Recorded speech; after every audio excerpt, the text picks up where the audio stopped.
My second husband knew exactly how to make a woman feel like the luckiest person alive. He brought me coffee before I even opened my eyes, left notes on the bathroom mirror, and told me I was remarkable at least twice a day. For 8 months, I believed every word. Then I watched him drain my savings account while telling me I was too confused to manage money, and by the time I understood what was happening to me, I had already stopped trusting my own mind. The morning my daughter found me sitting on the kitchen floor at 6 a.m., unable to remember why I had walked in there, was the morning everything finally broke open. I need to start at the beginning, though, because none of this makes sense without it. I was 62 years old when I met him. My first husband, Gerald, had passed away from a heart attack 3 winters before, and I had spent those 3 years rebuilding something that looked like a life.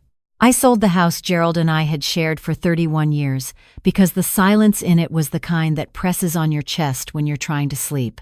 I moved into a smaller place in Asheville, North Carolina, a little craftsman cottage with a yellow door that I chose specifically because Gerald would have called it cheerful and meant it as a criticism. I joined a watercolor class on Tuesday mornings. I had coffee twice a week with my neighbor, Patricia. My daughter, Claire, called every Sunday without fail. It was not a full life, but it was mine, and I had fought hard for every quiet corner of it. I met him at a fundraiser for the local library. He was standing near the silent auction table, holding a glass of red wine and looking at a framed photograph of downtown Asheville in 1940. He had silver hair, good posture, and a laugh that made the people around him lean in. His name was Dennis. He was 67, recently retired from a career in commercial real estate, widowed 4 years prior. He asked me what I thought of the photograph, and we talked for 45 minutes without either of us moving. He called 2 days later. We had dinner the following Friday. Within 3 weeks, I was certain I had never been courted like this in my life, not even when I was young. Dennis remembered everything. He remembered that I took my coffee with oat milk, that my favorite flower was the ranunculus, that I had once mentioned wanting to visit Portugal before I turned 70. He showed up at my door one Saturday morning with a box of ranunculi wrapped in brown paper and a printed itinerary for a Lisbon trip he said we should take together someday. I laughed and told him it was too much. He said nothing was too much for a woman like me. I told Claire about him on our 3rd Sunday call. She was cautious in the way that daughters who have watched their mothers grieve are cautious, asking questions, listening carefully, not committing to an opinion. I told her not to worry. I told her I was being smart about it. What I did not know then, and what I have spent a great deal of time understanding since, is that what Dennis was doing had a name. It is called love bombing, and it is not about love at all. It is about creating a debt. It is about filling a person so completely with warmth and attention and certainty that when the warmth begins to disappear, that person will work very hard to get it back, will apologize for things she did not do, will shrink herself to fit the space she is being assigned, will tell herself she is lucky because look at everything he gave her in the beginning. I know that now. I did not know it then. We married 14 months after the library fundraiser. A small ceremony in my backyard, 20 guests, ranunculi on every table. Claire was there, trying to be happy for me. My sister, Bev, flew in from Phoenix.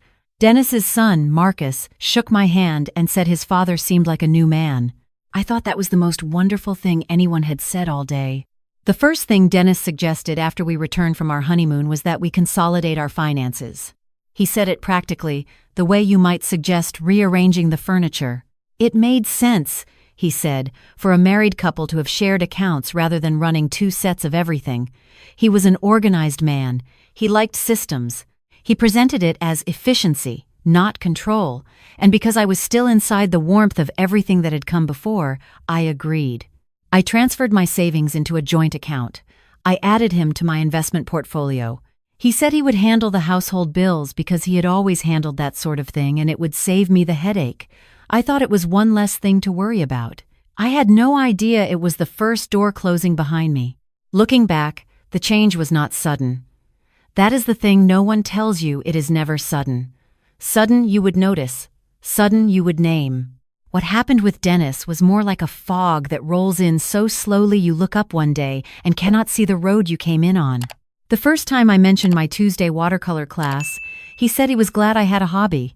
The second time I mentioned it, he asked why I needed to leave the house for it. Couldn't I paint at home? I had everything I needed right there. I said it was about the group, the instructor, getting out. He nodded in a way that meant he was filing the information away, and the following Tuesday he called me twice during class with questions that could have waited. The third Tuesday, he was not feeling well. "Nothing serious," he said, "but it would be nice to have some company." I missed that class, and the next one, I told myself it was a temporary thing. He was adjusting to retirement. He was used to having a full schedule, and now his days were empty, and I was the person he loved most. And was it really so much to ask that I spend time with him? I told myself this, the way you tell yourself things when you do not want to look directly at what you are seeing. He began commenting on my spending. Gently, at first, just observations. Did I really need new walking shoes when the old ones were fine? Had I thought about whether the Tuesday class fee was worth it? He wasn't criticizing. He was just asking. We were a team now. Finances were a shared conversation. I started asking his opinion before I bought anything. Not because I had to, because it was easier than the conversation that followed when I didn't. My friendship with Patricia was the next thing to shift. Patricia and I had been having coffee together for nearly 2 years when I married Dennis. She was funny and direct, and exactly the kind of woman I wanted in my corner. Dennis met her twice, and each time found a reason to leave the room. After the second visit, he told me that he worried about Patricia's influence on me. She seemed negative, he said, always focused on problems. He had noticed I came home from her house in a different mood, more unsettled, less like myself. He said he just wanted me to be happy. I started spacing out my visits with Patricia. Every 2 weeks became once a month. Once a month became a text here and there. I told myself I was just busy settling into married life. Patricia, to her credit, kept reaching out. I kept finding reasons to delay. The clearest sign I missed, the one I replay most often now, was the afternoon I came home from the grocery store and mentioned that I had bumped into a woman from my watercolor class. Her name was Judith, and she had asked about me, and I had told her I was taking a break from classes but that I missed everyone. I was smiling when I said it. I remember that. I was smiling because it had been so good to see a familiar face, to have someone ask about me as though I still existed outside these walls. Dennis looked up from his laptop and said, "I'm sure Judith's doing fine without you there." There was nothing overtly cruel about it. He did not raise his voice. He went right back to his screen. But something about the flatness of it, the ease of it, landed in my chest and stayed there. I did not go back to the watercolor class. Over the following year, Dennis took over the management of all of our shared finances without ever having a direct conversation about it. Money simply moved. Bills got paid. When I asked about the investment portfolio, he said he was monitoring it and that everything was fine and there was no need for me to stress over numbers. When I asked to see the statements, he said he would print them out and bring them to me, and he never did. And when I mentioned it again, he gave me a look of patient disappointment that made me feel like a child who had asked the same question too many times.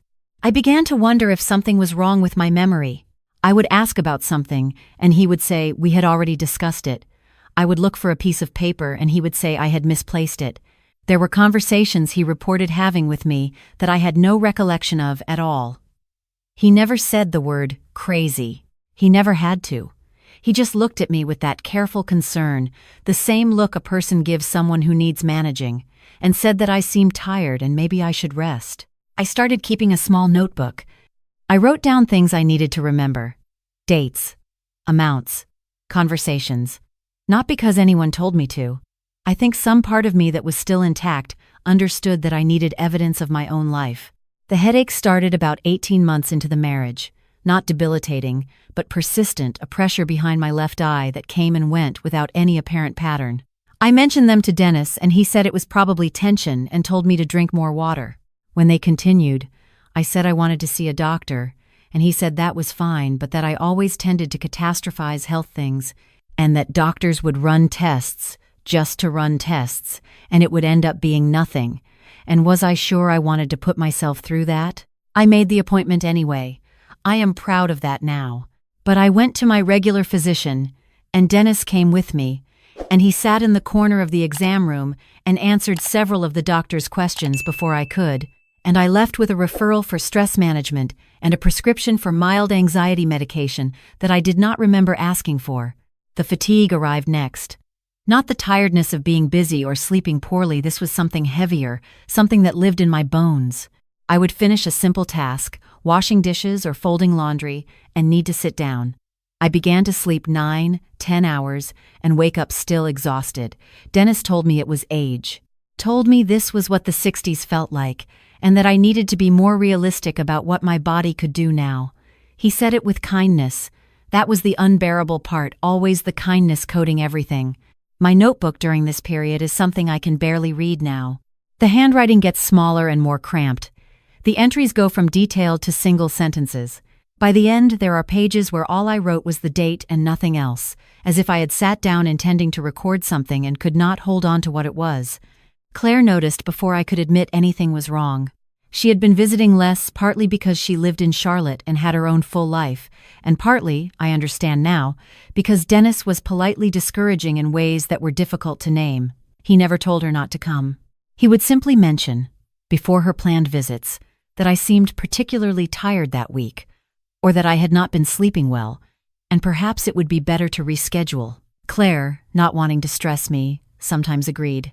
When she did come, Dennis was always home, always present, always charming in a way that left no room for the kind of conversation a daughter needs to have with her mother. But she was watching. That is what I did not know. She was watching and writing things down in her own way. The morning she found me on the kitchen floor, I had gotten up at 5:30 to make coffee. I remember that much. I remember the blue light of early morning through the window above the sink. I remember reaching for the cabinet. I do not remember sitting down on the floor, but there I was when Claire walked in at 6 a.m., having driven up from Charlotte the night before, without telling Dennis in advance something she told me later she had decided to do on purpose. She sat down on the floor next to me and took both my hands and did not say anything dramatic or frightening. She just said, "Mom, tell me what's going on," and something broke open. I am not sure how long we sat there. I told her about the headaches and the fatigue, about the notebook, about the accounts I could no longer access on my own, about Judith and Patricia and the watercolor class in Portugal that printed itinerary for Portugal that had never become more than a piece of paper in a drawer. I told her about the way he looked at me when I asked questions, about the conversations I could not remember having, about the medication I had not asked for. Claire listened to all of it without interrupting. When I finished, she was quiet for a long moment, and then she said, "I need you to come with me today. Not tomorrow. Today." She had already made an appointment. Not with my regular doctor, the one Dennis had sat in the corner of. With a different physician entirely, a woman named Dr. Reyes, who worked at a women's health clinic in Charlotte that Claire had researched on her own. Claire had called them a week before and described what she was seeing, and they had told her to bring me in. I asked if we should tell Dennis where we were going. Claire said we would call him from the road. Sitting in Dr. Reyes's office that afternoon, without Dennis in the corner, was like removing something from around my throat that I had not known was there. She asked me questions and let me finish answering them. She looked at my notebook. I had brought it out of habit and read several pages without comment. She ran blood work. She referred me to a neurologist for the persistent headaches. She also asked me, carefully and without alarm, whether I felt safe at home. I did not answer right away. I said I was not sure what safe meant anymore. She gave me the name of a domestic violence advocate who worked specifically with older women because what was happening to me had a name: financial abuse, medical gaslighting, and coercive control, and she wanted me to talk to someone who understood it. She said these patterns were more common than people realized, particularly in second marriages after loss, and that what I was experiencing was real and was not my confusion and was not my age and was not in my head. I cried in a way I had not cried since the week Gerald died. The blood work showed significant vitamin deficiencies and markers consistent with chronic stress. The neurologist would later determine that the headaches were tension-related and had been made substantially worse by sustained psychological pressure. There was nothing wrong with my mind. My mind had been working correctly the entire time, writing things in notebooks, noticing the discrepancies, keeping evidence of my own existence, and I had been persuaded by someone who needed me confused to believe that the problem was me. Claire stayed with me for the following week, During that time, I made 2 calls that I want to be honest about because I think they matter. The first was to a family law attorney. The second was to the domestic violence hotline the number Dr. Reyes had given me. I had resisted calling because I thought of domestic violence as something physical, something louder than what I had experienced. The woman I spoke to was the first person who explained to me that financial control, isolation, and making someone distrust their own memory are forms of abuse. That the absence of physical violence does not mean the absence of harm. I sat on Claire's couch with a cup of tea going cold on the table and listened to a stranger tell me that what happened to me was real, and I held on to that sentence for a long time. The attorney's advice was clear. I had rights. The joint accounts were marital assets. The investment portfolio, though he had been managing it, was not his to keep. There was documentation. There was a trail. He had, in his meticulous way, kept records of every transaction, because organized people do, and those records showed a pattern of transfers that would be of great interest to a judge. I will not tell you that the legal process was easy or fast, because it was neither. I will not tell you that Dennis took it quietly, because he did not. He called me confused and vindictive. He called my daughter manipulative. He engaged an attorney who used words like irrational and unstable and age-related decline, and every time I heard those words I took out my notebook and I read what I had written in my own hand, in my own words, on my own initiative, and I remembered that I knew exactly what had happened to me. What I want to tell you is what the morning felt like when the settlement was finalized. I was sitting at the kitchen table in Claire's house in Charlotte. It was February, cold and gray, and there was a cardinal at the bird feeder outside the window, the same red as the door of the cottage I'd chosen for myself, the yellow one I'd moved out of when I married Dennis. I had a cup of coffee made exactly the way I wanted it. Claire was upstairs getting ready for work. In a few weeks I was going to move back to Asheville, into a new apartment that I had found and signed for and paid for by myself. I thought about Judith from the watercolor class, who had sent me a card when word got around. I thought about Patricia, who had shown up at Claire's door with a casserole 3 days after everything fell apart and had not once said I told you so. I thought about the printed Lisbon itinerary, which I had eventually found in a file folder Dennis kept in his desk, along with a note he had never given me, just a folded piece of paper with my name on it from the early months when he had still been building the debt. I did not keep the note. What I kept was the notebook. I started a new one that February morning with the cardinal at the window. The first thing I wrote was the date. The second thing I wrote was, I know what I remember. That is not nothing. After everything, that is not a small thing at all. I am telling you this because I know that some of you are sitting somewhere right now recognizing something in this story. Maybe it is the questions that go unanswered, the accounts you are no longer sure how to access, the appointments you no longer make without checking first, the friends you have let drift, the way someone you love can make you feel slowly and without drama, like a person who cannot be trusted with her own life. I want you to know that the confusion you feel is not yours. It was put there, and I want you to know that there is still a notebook. There is still a cardinal. There is still Portugal. You are not too old, and you are not too far in, and you are not alone. If any part of this story sounds familiar, please reach out. The National Domestic Violence Hotline is available at 1-800-799-7233, 24 hours a day. If you are experiencing financial abuse or coercive control, a local family law attorney can advise you on your rights, and many women's health clinics can connect you with advocates who understand exactly what you are going through. If this story meant something to you, please share it with someone who might need it. And if you would like to hear more stories like this one, I hope you will stay with us here on Twisted ZYP Stories. We will be right here